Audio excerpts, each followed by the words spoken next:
Welcome to the PA Books podcast. PA Books is a production of PCN, the Pennsylvania Cable Network.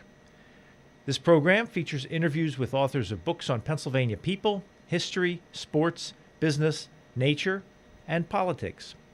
While the focus is always on Pennsylvania, topics like the Revolutionary War, the Battle of Gettysburg, the Industrial Revolution, the coal and steel industries, and authors like John Updike, David McCullough, and John Grogan have a universal appeal.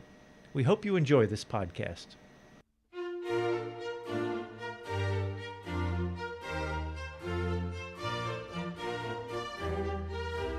This week on PA Books, Robert Matzen, author of Mission, Jimmy Stewart and the Fight for Europe. Robert Matzen, author of Mission, Jimmy Stewart and the Fight for Europe. Are you a Jimmy Stewart fan? No, I'm not. I started out neither a fan nor a critic, and I thought that was the best place to start because, I don't think you can be credible as an author if you're a fan of what you're writing about. So my appreciation of him grew as I did my research and writing. Why'd you pick him as a subject then if you weren't a fan? That's a long story. I hope you have time. Go ahead. I had written a book called Fireball about the plane crash of Carole Lombard, the movie actress in 1942, right after Pearl Harbor. She crashed in a very weird situation in Nevada outside of Las Vegas on this mountaintop. And that book was an unexpected success. I mean, it was a bestseller, and people said to me, "What are you going to do next?" And I knew I had to follow it up with something commercial. Now, what can you do in 2015, 2016 that's commercial that hasn't been done? Well, a friend of mine said, "Do Jimmy Stewart in the war." That's never been done. And I thought to myself, well, I can't because it hasn't been done because he wouldn't talk about it. He took the story of his service to the grave. And so the more I thought about it, I walked away from that lunch with my friend thinking, maybe I should give this a try. And then I started to get into the challenge of it. And the key was, could I get the actual combat mission reports from some DC archive and to tell the story? And so I have a crack researcher in DC, and I put her on the task. And she said, well, I need the bomb group, I need the dates, I need the mission, the target, and I had that from Stewart's personnel file, which was the first thing I got. There's 500 pages of personnel file. And in a day or two, she had found half of his missions, all these files, like 200 pages each of all of his missions, and I realized then, hey, I'm going to go for this. Were you able to find anyone still living who had flown with him? Yeah. After I had done that initial round of research and I had all these statistics, I knew, when the plane took off, who was on his crew, what time the wheels up, what the wind speed was. I had all that. But then how do you get the real stories? And I found a radio man from his bomb group still living in Gettysburg, PA, and went to see him, interviewed him at length. Great guy. And then I found two of Stewart's co-pilots. One living in St. Louis, and he put me onto another co-pilot from Stewart's own squadron living in San Diego. So I had these incredible untold stories because nobody had asked these questions. So I had those guys, and then I had journals and other books that had been written by people in his bomb group, and I had, obscure newspaper accounts where somebody would share a story about a particular mission, on the 60th anniversary or whatever. These guys were gone, but they had left their story. So pretty soon I had a body of evidence that really told the story that Stewart wouldn't tell. He was quite a bit older than the other people in his crew, wasn't he? Mm-hmm. He, when the war broke out, he was already 33, and most of the guys that were training as pilots were 20. 22, they wanted pilots who had some college, had some brains and experience about them. And so, he was a good decade older than everybody he was serving with, basically. Yeah, you refer to somebody who was maybe 26 years old and the rest of the crew called him the old man. Yeah, and Stewart, by that time, was 10 years older than that. So it was a miracle that he ended up in England, which is, I'm sure we'll get to. How big a star was he by the time he became a bomber pilot. Very big. When he was inducted, because the misnomer is that he, went off and enlisted. Well, he didn't. He was drafted. And on the day that he was drafted and was inducted in Los Angeles, it was a circus. It was a media circus with, newsreel guys and reporters, maybe 50 of them. And there are photos of people taking pictures of other people taking pictures of Stewart. It was that crowded in the room. He had just won the Academy Award for the Philadelphia story in 1940, so he was awarded it in February, I think, of 1941, and he went into service right after that. But he flunked his physical. He did. He had flunked his physical. When he first heard he had been drafted, he tried to go in then, and that was like in October or November, and he went and saw the doctor and was turned down because he was underweight. He was 6'4" and 139 pounds, which is, this man can't be healthy, right? Well, he was healthy. He was just, it's another thing that people don't understand about Stewart is how high-strung he was and what a high metabolism he had and how he always had trouble keeping food down. He always had trouble keeping weight on. The first thing they tried to do at MGM was bulk this guy up, and they gave up because there was nothing they could do, milkshakes and raw eggs and anything they tried to do, steaks. It didn't work. He didn't put muscle on, and he finally had to get the doctor, the Army doctor, to write him like a get-out-of-jail-free card that said, this man's never going to put on weight, but I'm certifying that he's healthy. A little bit of background about him. Is it James, Jimmy, Jim? To me, he's Jim. To his friends, he was Jim.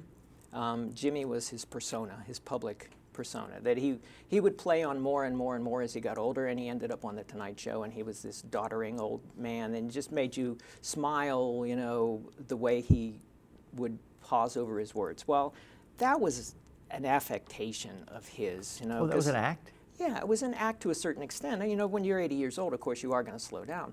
But this guy knew what the public wanted, and he tried to give it to them at all times. That's Jimmy. Jim, to me, is the intense loner, the introvert, very private, closed-off person that almost nobody really knew. That's Jim to me. And James is just the name that he signed on his contracts. Well, if he was an intense loner, how did he come to be a Hollywood star? It was a long road that began when he was at Princeton, trying to find a major, that he liked. And he tried this, then he tried that. He ended up in architecture, and his father thought, great, my boy's going to be an architect, except one thing, he didn't really want to be an architect. It's something that he could do, and that's what he got his degree in. Could have gone to graduate school as an architect, but he had caught the acting bug. And even though he's not an extrovert like many actors are, he had an affinity for it because acting allowed him to be successful people. He could be an extrovert as long as it was in the script. So that's what he did. That's what he found that he liked, because another key thing about Stewart is that he was easily bored. And if you're going to star in a play, or you're going to take even a bit part in a play as a chauffeur or whatever, you have to learn these lines, and you have to do it over and over and over again. But then you get to go to another script and be another person. And that really appealed to him, because he could get the girl, he could be a hero, he could wear a costume, he loved all those things. And that's how he ended up being a Hollywood star, was because it really fit his personality. Grew up in Indiana, Pennsylvania? Mm-hmm. Small town. He and I share that. We come from small southwestern Pennsylvania college towns, both of us. He was Indiana, PA.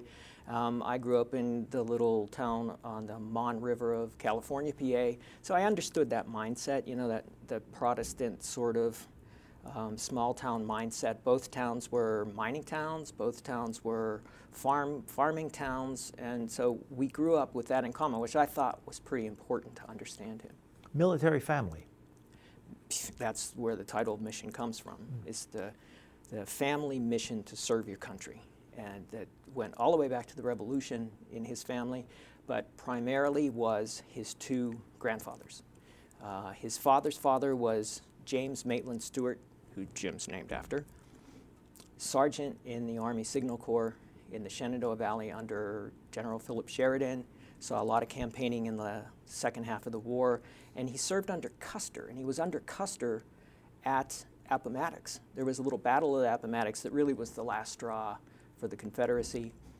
And J.M. Stewart, Jim's grandfather, saw Lee ride in, get off his horse, sign the surrender, saw the turning over of the arms of the Confederate Army, what was left of them, and told Jim about it. You know, Jim learned about service and sacrifice and history not from a book, but from his grandfather, who lived into the 1930s. And that's just on the one side. The other side, Colonel Sam Jackson was one of the heroes of Gettysburg's second day. While Joshua Lawrence Chamberlain was up on top of Little Round Top doing all those cool things that were in the Killer Angels and the movie Gettysburg, Sam Jackson and the 11th Pennsylvania Reserves were at the bottom of Little Round Top, fending off Longstreet's advance at the end of the second day. And at one point, at a critical moment, Jackson led a charge of the 11th Pennsylvania, just like Chamberlain led a charge, and gained like 250 yards. Not a lot, but it helped to halt the Confederate advance. And a senior leader rode up to Jackson with hat in hand and said to him, "Sir, you have saved the day." That's a military tradition. I was just in Gettysburg the other week, and I went and I saw where they ended up, the 11th Pennsylvania. You know, they have a nice monument that was the ground that they had claimed and where they had stood. And it really struck me, because there's Little Round Top behind you, and you see the ground they advanced over, which is what they call the Valley of Death, for crying out loud. And so that's quite a daunting heritage to have. You know, you have to live up to that, because your father is saying to you, your father is the keeper of the flame, and he's saying, one day it's going to be your turn, son, and you better be ready. Was he a good student? Jim was a lousy student, really, you know, because he was easily bored. But he went to Princeton. He did go to Princeton. His dad willed him to go to Princeton, and Jim had gone to Mercersburg Academy, and he was an okay student, but he wasn't his passion, and he didn't know what he wanted to do. When did he start getting paid to act? The university players, the Princeton people went up to Cape Cod, and they did some acting up there, and they started to get money for it, and they started to drift onto Broadway. It was a group of people that ended up in Hollywood. You know, Mildred Natwick and Burgess Meredith was one of these people, and Henry Fonda was Stewart's best friend from those days on Cape Cod. And one by one, they went to Broadway, and then one by one, they got called to Hollywood, because, you know, it was a people mill in Hollywood. They needed more and more. There was more and more work in Hollywood, and they need more and more actors, including these two string beans, Henry Fonda and James Stewart. Did he make a name for himself on Broadway, or did he just do bit parts? He did bit parts that got a little bit bigger and a little bit better.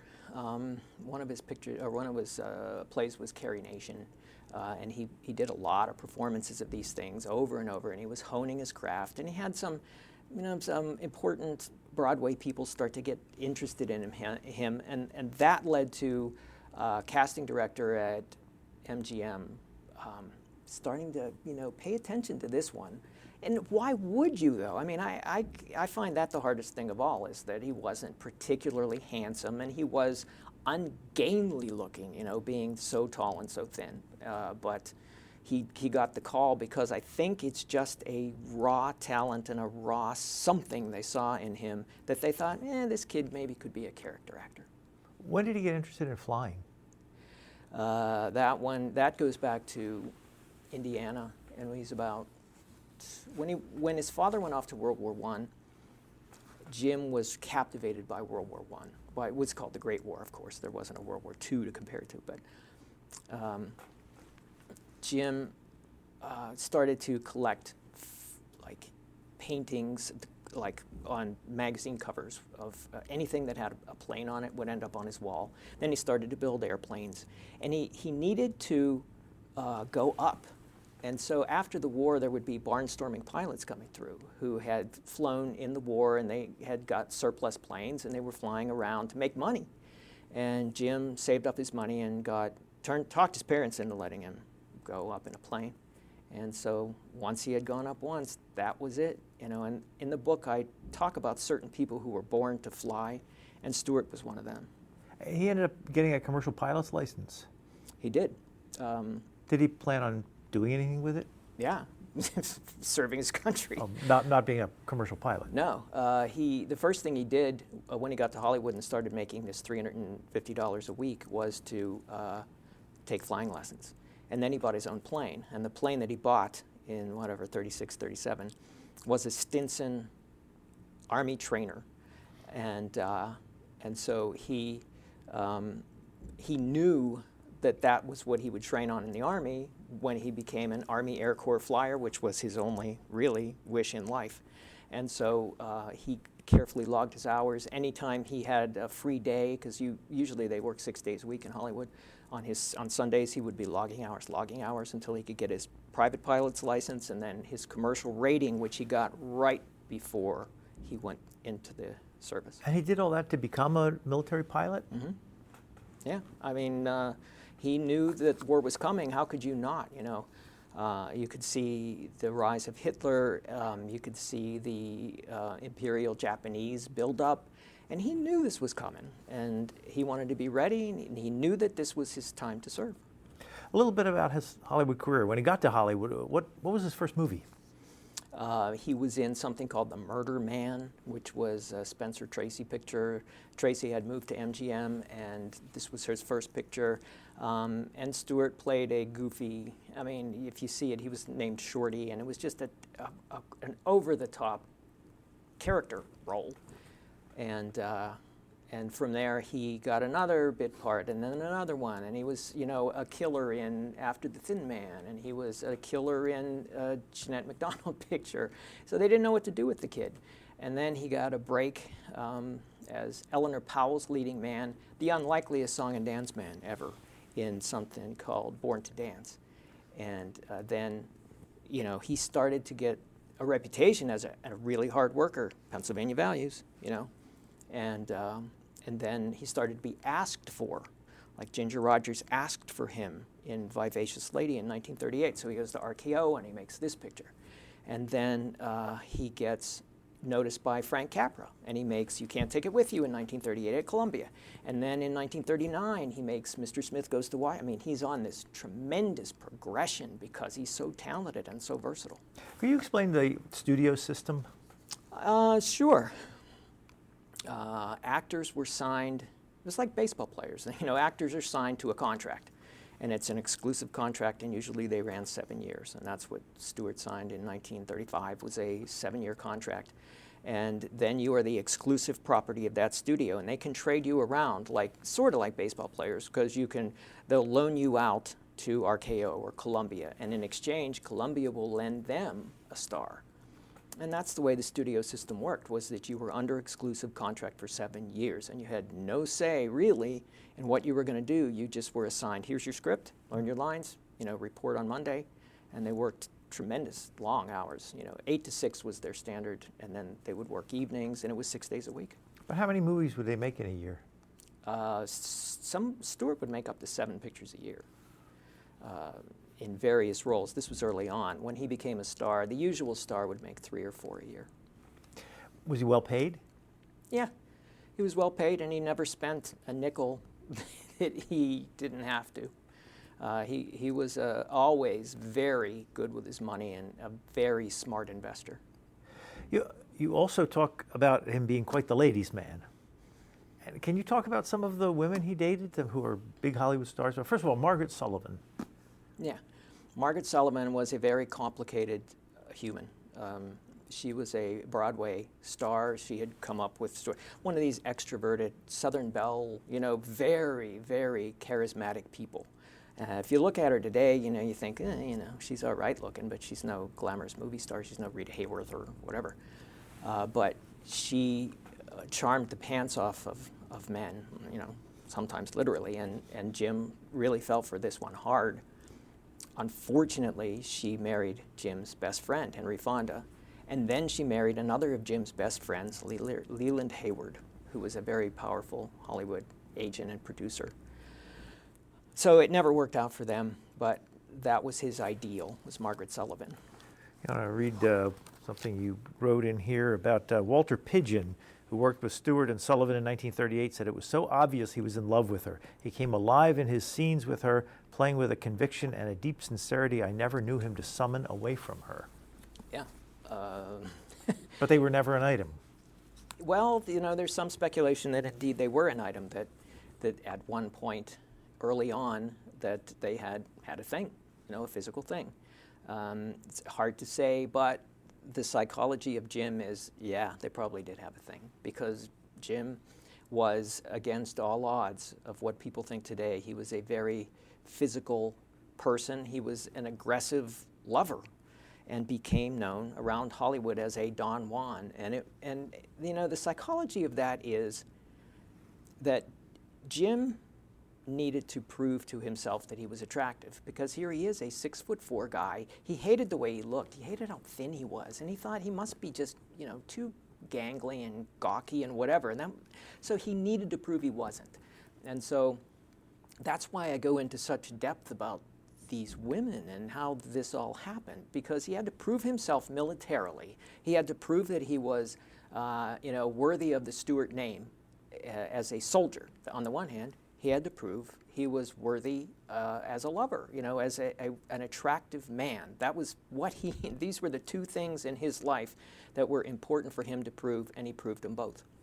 He also dated Ginger Rogers for a time, and Marlene Dietrich, and Olivia de Havilland, but never married any of them. Loretta Young, de Havilland was close. He knew he couldn't take any of these women back to Indiana, PA, and introduce them to mom and dad. Oh, here's Ginger Rogers, who came up on the mean streets and was, much older than her years, or Loretta Young, who had Clark Gable's illegitimate child. How are you going to explain that to mom and dad? So a Dietrich, how would you possibly explain, Dietrich to anyone? So no, he never, and that's what was one of the problems, was he would back away at a certain point because he knew these women would take him very seriously. Here's this little boy that I have to mother, and he would just withdraw. Norma Shearer was a big one. That's a big important one, because she was the queen of MGM. She had lost her husband. She was a widow, and Jim, she's 6-7 years older than Jim, and she does the Norma Desmond thing with Jim Stewart, from Sunset Boulevard. That is where that was the inspiration for Sunset Boulevard, was Stewart and Norma Shearer, and the gold cigarette case. Crazy Really? About the Boy, yeah, because the scriptwriter for that, who wrote that script, was at MGM and saw that, and it was the talk of the studio, was Stewart and Shearer, and so that's a cool thing, and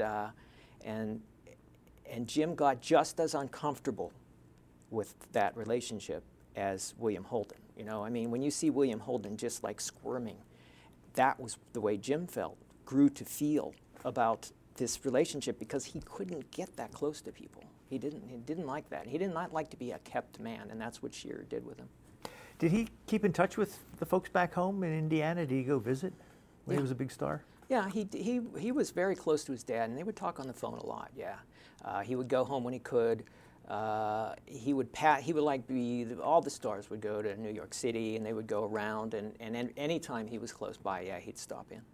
Did his father approve of what he was doing? No. Oh, he didn't?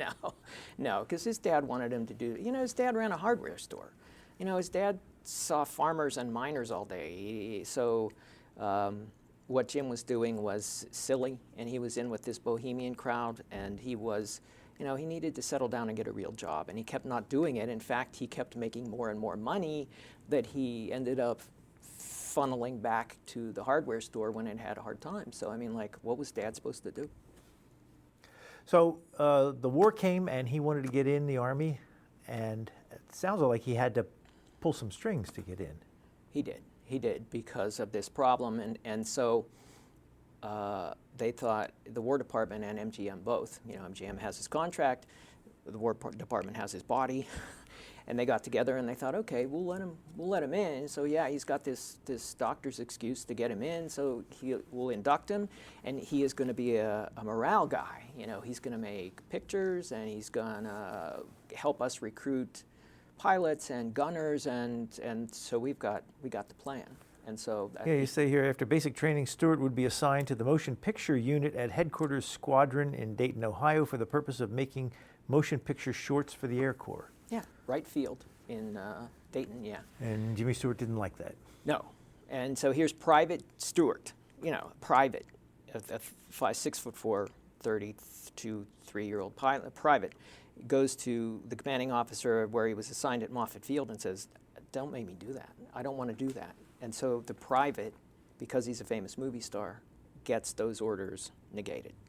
He doesn't go. He stays at Moffett Field. He becomes a squadron leader. He drills troops basically as a corporal.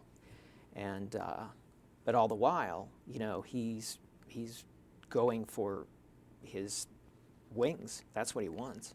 So he spends the second half of 1941, before Pearl Harbor, flying planes, logging more time, and until he can take his pilot's examination. He gets approval to go for his wings, and he wins them at the beginning of 1942.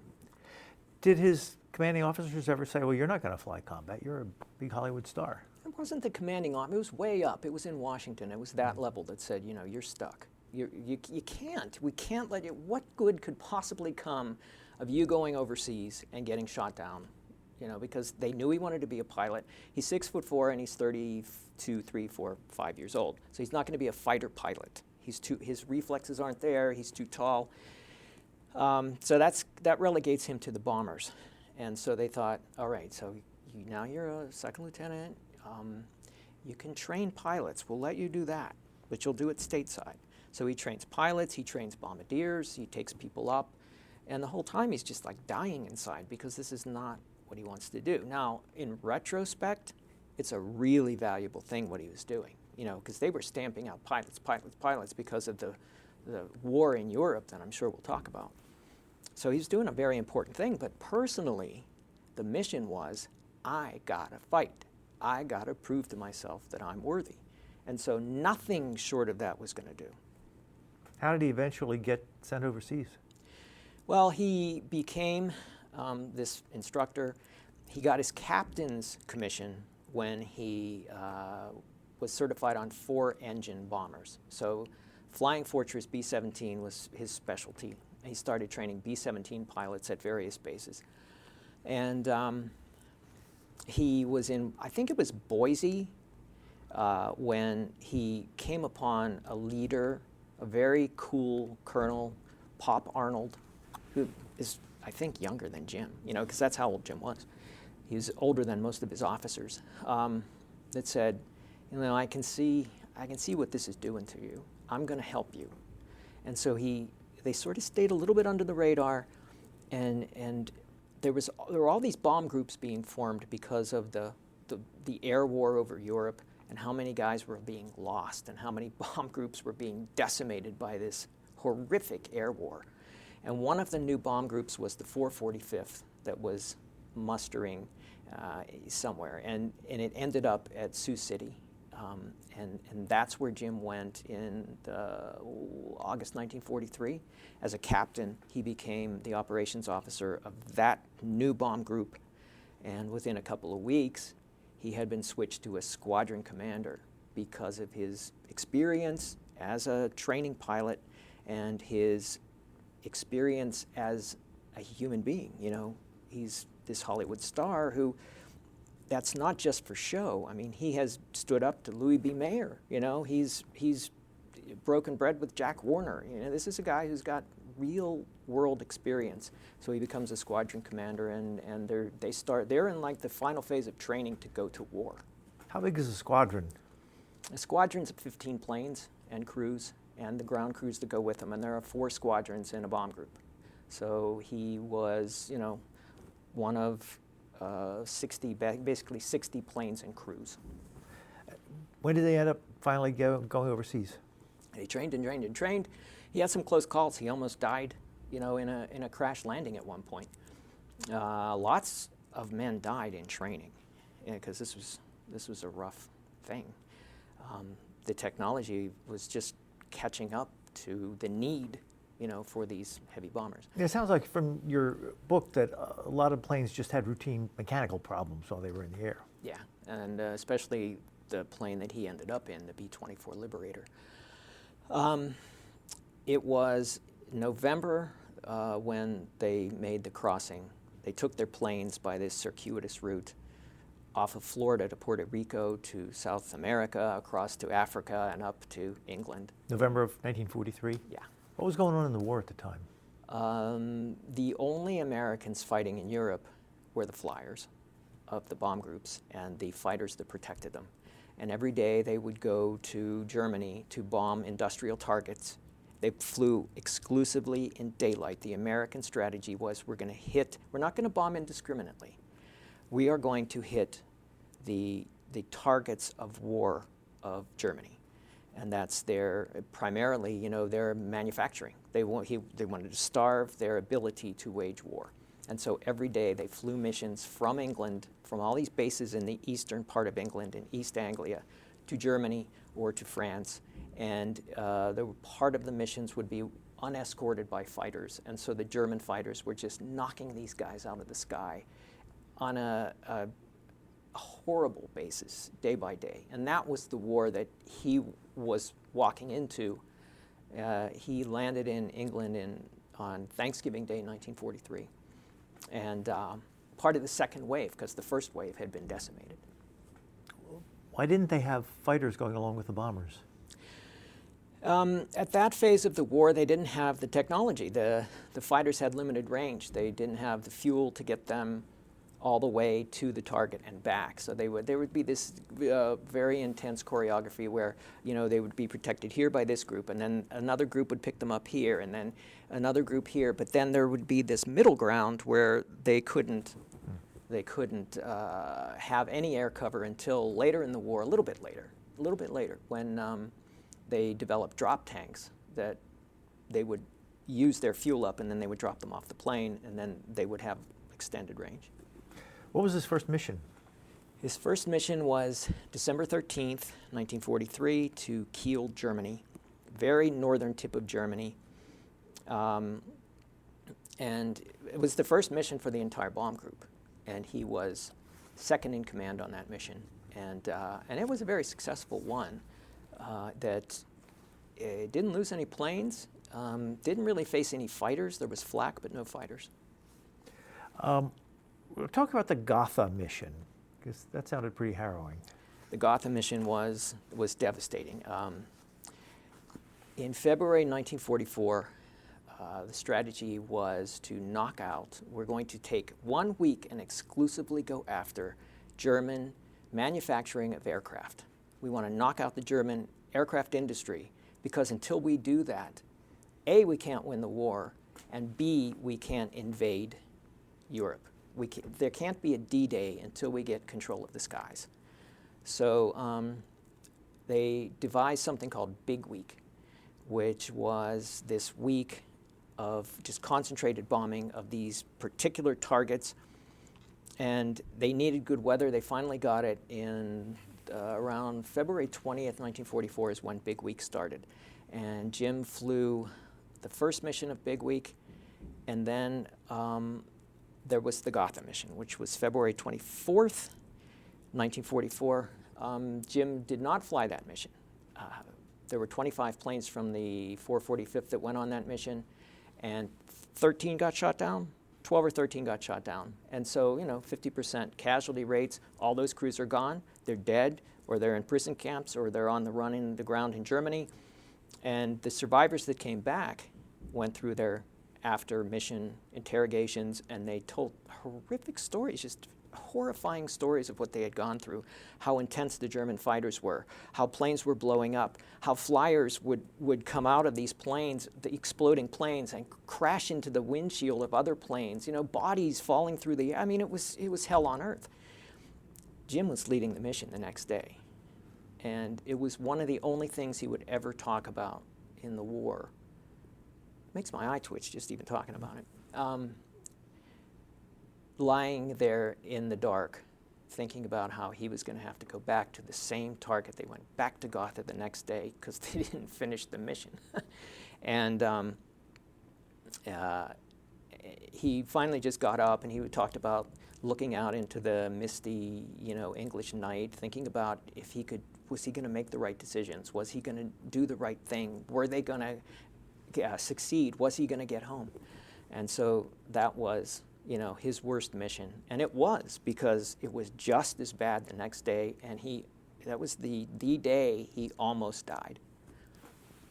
And part of his job was to write letters back home to the parents of lost soldiers? Yeah, it was his responsibility as a squadron commander. He lost pilots. He didn't even get into combat before he lost his first pilot and crew, and that was on the ferrying planes to England right off Puerto Rico. One of his planes went down. It was shocking. Albert Poor, Second Lieutenant Poor, went down. He knew all about it. He had trained with Poor, and Poor's suddenly gone, and he's writing his first letter home. Dear Mr. and Mrs. Poor, I'm sorry to tell you about your son. And he kept doing that the whole time he led his squadron. Can you describe the day of a mission? I mean, do they know they're going the next day, or how often do they have missions? How much time in between? How are they told what the target is, just sort of step by step? Yeah, they would be told that they were likely flying, and they would usually have less than a day's notice that they were going up. And a lot depended on the weather. A lot depended on, was their plane working that day? Was there a plane for them? Because they were always patching these things up and getting them airworthy again. They worked all night to get the planes out. The ground crews worked all night. The flyers tried to sleep. And if they were going up on a day, they would hear a knock on the door, or that was the officers. The officers would get a better warning than, mission today, which was what they were told one way or another. And so the crews would all dress, and they would shower, and they would get their escape kits, which is, it's got a little silk map in it and some coins and a translation card in case they got shot down. Imagine. Some of them get morphine in case they get wounded. They go to a briefing. They eat their breakfast. They get better food because they're flying that day. They get real eggs instead of powdered eggs. And then they go through intensive, that they got to put on their parachute. I mean, it's a whole complicated thing because these guys at this time in the war are flying at 20,000 feet in unpressurized cabins. That are, in European winter, it's 30 below, it's 40 below at 20,000 feet. Basically it's 1 degree colder every 300 feet you go up. So it's already 35 degrees on the ground, and then you do the math when you're up there. So you need a heated flying suit, which had just been invented. So you plug in the suit, and it completes a circuit. Anything breaks the circuit, then you're freezing at 20,000 feet. And a lot of things went wrong in those flying suits. You would be on oxygen from 10,000 feet on, so you had your headset because you are in the loudest thing you can possibly imagine is a 4-engine bomber. And so you've got a headset on to try to cut out some of the noise so you can hear what's going. It's nothing like 12 o'clock high where, they're chatting in the cockpit, nothing like that. So you've got, basically what I'm trying to say is you have all this equipment that you are lugging out to this plane, throwing it up inside. You get up inside, 40 pounds of equipment. And then you go through all these procedures to warm up. You're smelling gas the whole time on a B-24 because of these fuel leak problems. And so not to smoke in a B-24. Or you hope there isn't a spark because the next thing you know is you're dead. And then finally you take off. And that's another thing. At this time in the war, it's England, it's cloudy. You take off into very crowded skies because there are dozens and hundreds of planes. So the pilot has to go, okay, so you're going 45 seconds, you're climbing at this rate, and at 45 seconds you turn to this new course, and it's a magnetic compass heading. If you turn at 46 seconds, you're going to crash into the plane that's taking off next to you, and boom, 20 guys are dead, and 2 planes are lost. And that's before you even get up and form into your battle group to cross the Channel or cross the North Sea into Germany. I mean, the casualty rates were not high by coincidence. And then, oh, by the way, then you have to go fight the Germans. How long would a mission be from takeoff to landing? 7, 8, 9 hours. The really long ones to like Munich or Berlin were upwards of 10 hours. What did they do in their downtime? It's one of my favorite chapters in the book is, these are kids. These are 20-year-old kids. They rode their bikes. If it was a bad weather day or whatever, they had hangers. They'd play ball. They read comic books. They were kids. And so they occupied themselves as best they could, considering, all of the privations of life in the service. I went to Tibenham, England, which is where Stewart's base was for the first part of the war. And, it is desolate. It's in the middle of nowhere in East Anglia. It's near Norwich on the eastern, almost to the coast of England. And there's nothing there. There are 2 pubs. That's it. There's a train station. There's a church, a 500-year-old church. Is there any evidence today of the airfield? The landing, the runways are there, and there are a few of the Nissen huts from the day. And actually, not Stewart's quarters, but identical quarters to him are located, it's basically the chicken coop of a farm now. And I went in there and saw, exactly how he lived. And you can still see the hole in the ceiling where the Franklin stove was, which is the only way they could keep warm. It was rough. Was Jimmy Stewart ever called on to do any Hollywood star stuff while he was there? Not while he was there. No appearances or?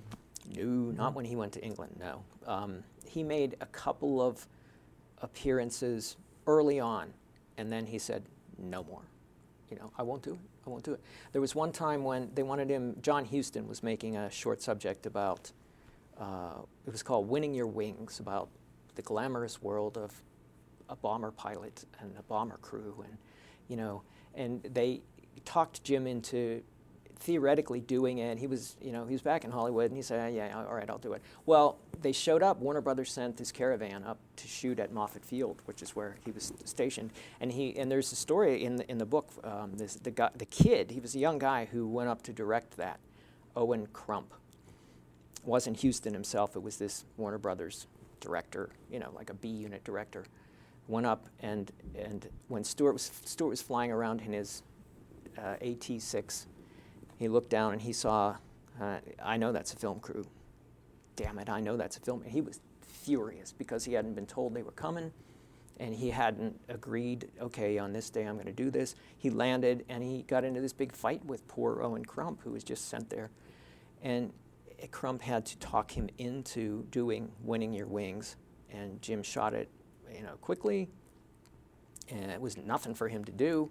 But he said after that, forget it. You can go on YouTube, type in Winning Your Wings.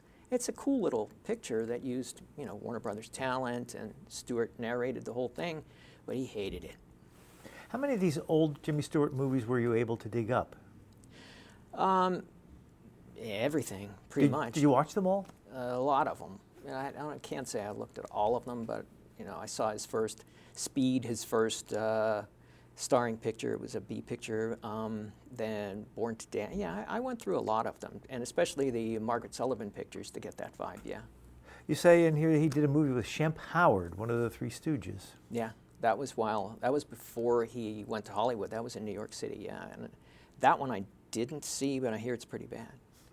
Did you become a Jimmy Stewart fan watching these movies? Yeah, sorta. Yeah, he's got something. His range is incredible. Usually when you spend a lot of time looking at a star, you see, boom, you bump into their ceiling, which is sort of their Peter principle. It's as far as they could go as an actor, but not Stewart. Whatever it was, he could do it. Well, he went a few years during the war not making any movies. If you watch movies not knowing when they're from, is he a different actor before the war and after the war? Yeah, that's a good question. Yes, he is. If you look at, beginning with It's a Wonderful Life, which is his first picture back, I just watched it on the big screen a couple weeks ago, and I was, I've seen that many times, but now knowing what I know, to look at the intensity of that performance, where he's just like, he's on the edge. He's a man on the edge, and that's what Jim was when he came back from war, was a man on the edge. So you're just seeing a little glimpse of the real Jim. And then he would start to look for roles, where he would play a complex character because he was one now. And so if you look at a lot of his pictures after the war, Call Northside 777, and then especially his Anthony Mann Westerns, Winchester 73, The Naked Spur, Man from Laramie, you see this tortured soul sort of a side of Jim. And that's because of the man he had become and what he wanted to express on the screen, what interested him as an actor. Some of his Alfred Hitchcock characters were. Oh, well, Vertigo, I Yeah. mean, that's the big one where he's playing, a tortured soul, and that was him. Well, were you able to figure out what he would have been like to be around in England in the time on the ground as a person? Yeah, the guys talked a lot about that, and he just wanted to be left alone, and it's cool when he got a drink or two into him, and was fraternizing. He would talk about life in Hollywood, and he talked about the women, because the guys wanted to know what were they really like, and he would relax and talk about, being with Lana Turner. And he would talk about, being with Judy Garland. And especially one of his favorites was Harlow. He had a physical thing with Jean Harlow. So he opened up that way. And it's... Made for good stories. Yeah. It made for good stories, and he liked to tell stories. Mm-hmm. And the senior brass liked to hang out with, Captain Major Stewart because he was famous, and he attracted a lot of company. Was he involved with D-Day? Yes, and that's one of my favorite chapters too. I have a lot of favorite chapters in this book. By this time, he had cracked up once. Cracked up meaning he had gone what they called flak happy, which is another name for battle fatigue. He had. It was the Gotham mission that really got to him, and he needed to stand down, miss his turns, flying lead, and soon after that he flew a mission to Berlin. The only time he got over what they called the Big B, and then he was transferred from the 445th to another bomb group just 5 miles up the road. I went there to Old Buckenham, needed an operations officer, because it had been not a hard luck bomb group so much as it didn't have the kind of leadership that the 445th had. And so Jim went to help straighten that bomb group out. Didn't fly as many missions, but it was there when the run-up to D-Day happened. And everybody knew that this incredible thing was going to happen. They didn't know when. So, and he was flying a few missions, but mostly he was prepping crews and briefing them, and he was part of the whole thing where the strategic targets became tactical targets, and that's how everybody knew, oh, okay, it's coming, D-Day's coming. Instead of going for a manufacturing plant, they were going for a bridge, They were going for marshalling yards, which was train, the big train centers of town. They were going for a particular barracks,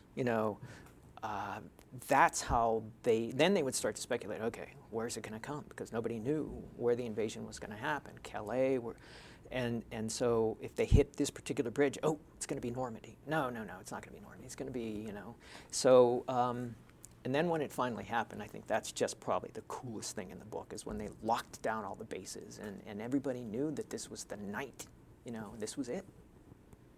How many missions did he fly altogether? 20. Was there a limit to how many missions people would fly? No, they put you through whatever you could take. Some guys cracked up after one. Some guys flew 35, 40.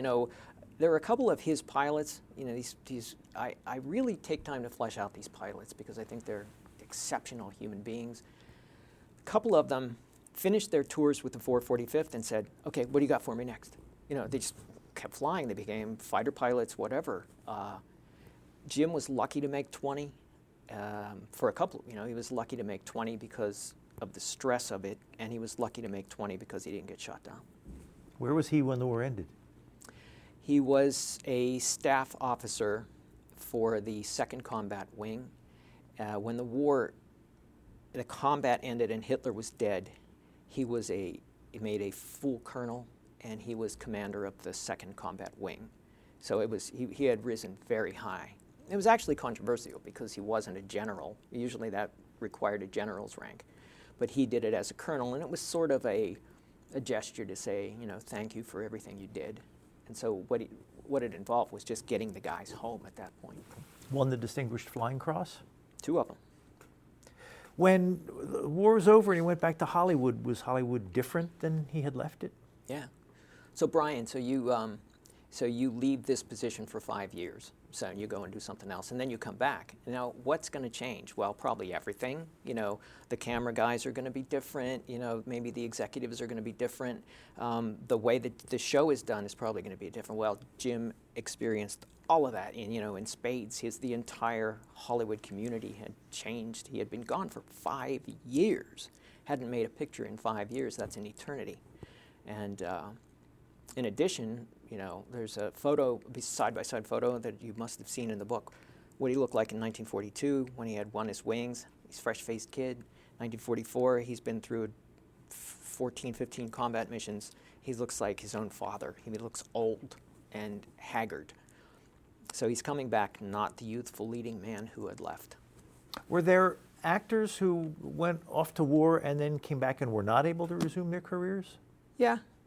Yeah, Wayne Morris is like the big example because he had been a Warner Brothers up-and-comer, Brother Rat, the kid from somewhere, kid from Kokomo, kid from somewhere else. But after the war, he had been an ace fighter pilot, but he was over. He was done. And that had happened to some of them. I don't think Tyrone Power ever got back to quite where he had been before the war. He had been in the Philippines, I think, in the Marines. So Stewart was really at a make-or-break time when he got back. And so you mentioned It's a Wonderful Life. And what else did he get into? How was he able to, did he define the type of personality he would be and play those roles, or was it widely varied? He comes back on the Queen Elizabeth with whatever, there were 12,000 guys on that ship or something. Every place you could stand, there was an American coming home from the war. And he went to Indiana for a week, 10 days, and he decompressed, and he slept in his old bedroom. And he was just hung out with his parents. And then he went back to Hollywood, and there was a lot of coverage of him going back because he's a war hero now. But he doesn't even have a place to stay. So he goes to live with Henry Fonda. He stays in the playhouse behind Fonda's house, which is Jane and Peter's playhouse. They get kicked out. It's really like a little house, but they get kicked out, and Jim's back there. And the phone doesn't ring. The phone doesn't ring for either Fonda or Stewart. Fonda's back from the Pacific. And finally, Capra calls, and it was about 2 months of nothing. And Stewart's thinking, I think it's over. I think it's over. He even quotes himself. He even says, I can't play leading men anymore. I'm too old. And he's not 40. He's 38 or whatever. But Capra calls, and what Capra says is not what Jim wants to hear. Jim wants to make a comedy. That's what he says. He gets off the boat. He has a press conference. He says, I want to go back to Hollywood, and if anyone will have me, I want to make a comedy. No one called with a comedy. It was Capra calling with this bizarre concept of this man wants to commit suicide, and there's an angel that needs to win his wings. And the first session where they sat and tried to talk about that, Stewart got up and walked out because it's too bizarre. I don't want to do a suicidal man, forget it. It was his only offer, so he had to think about it. Lou Wasserman's his agent, the super agent. Jim, you better take it. So he takes it. And you say it was not a box office hit. It lost money. It lost money because it was so expensive to make. If you think about that picture, the long picture, a lot of setups, and then there's that whole snow thing, which is a major component in the picture. The last reel is all this snow and all these process shots. So the bridge scene with the water and Clarence jumping in and Jim all of that adds up money-wise. And then shooting these exteriors of Jim running down the street, Merry Christmas, all that, is shot in the desert in June at 90 degrees in the dark with fake snow that they had just invented. So it's a $3 million picture, is what I'm trying to say. And it made, maybe $3 million. So it almost broke even. And so, it was not an instant classic. He was active, or he was in the Air Force Reserve for a long time after the war. And has Vietnam to his credit? Mm-hmm. Yeah, he was a hawk on defense. I end the narrative pretty much with It's Wonderful Life. And I have a little epilogue where I talk about, he stayed in the reserve because it was the happiest time of his life. He's fighting this war. It's crazy, but he loved doing something important. He loved the success of proving himself as a soldier. He loved the camaraderie. It's the only time he seems to really have liked being around people, is these other guys who are going through this life and death thing. So he wanted to keep his hand in that, and so he continued in the Air Force Reserve, and you can see, looking at his personnel file as you go through the years, how it waned. The interest waned as the years went on. But he did fly in a mission in Vietnam. He did. And somebody asked me about that recently, who's doing an article, and he needed the points because he wanted to retire with full pay, so that's one reason that he did it. That mattered to him at that point. Oh yeah, very much. He, like I say, him and money. But there were also other reasons. He was a hawk on defense, big on the Strategic Air Command. He believed in stopping communism. I mean, there were a lot of reasons why he went. He wanted to show his face to the troops. He wanted to morale booster. He wanted to go and fly one more mission if he could. All those things added up, and he went. Do you have a favorite couple of Jimmy Stewart movies to recommend to us? How about some of the early ones that might be like pre-war? Of Human Hearts is one that is truly bizarre because he plays like this doctor during the Civil War. So, I mean, there's that whole angle, like with his grandfathers. And he ends up being scolded by Abraham Lincoln toward the end of that picture because he hasn't been good to his mother. You got to see that one, really. And Vivacious Lady is another one because he's playing this small-town guy who brings this, nightclub singer-dancer, Ginger Rogers, home to meet his parents, which is very, autobiographical in his way. Those are two I can recommend. Oh, and you say that his folks back in Indiana wanted to throw a parade for him when he came back from the war. Yeah, he said no. His sisters were planning this big parade, and he wanted no parts of it. So, I mean, Life magazine was covering it, so, I mean, it was an event that Jim was doing this, but he tried to keep it under wraps as much as he could. And you mentioned your Carole Lombard book. Are you working on another book? I have an idea. I can't talk about it because I don't want somebody else to steal it. It's going to take me a while. Well, we are out of time. We've been speaking with Robert Matzen. He is the author of this book, Mission, Jimmy Stewart and the Fight for Europe. Thank you very much. Thank you. You've been listening to a podcast of PA Books, a production of PCN, the Pennsylvania Cable Network. We'd like to hear from you. Our email address is pabooks@pcntv.com. Like us on Facebook to learn more about PA Books.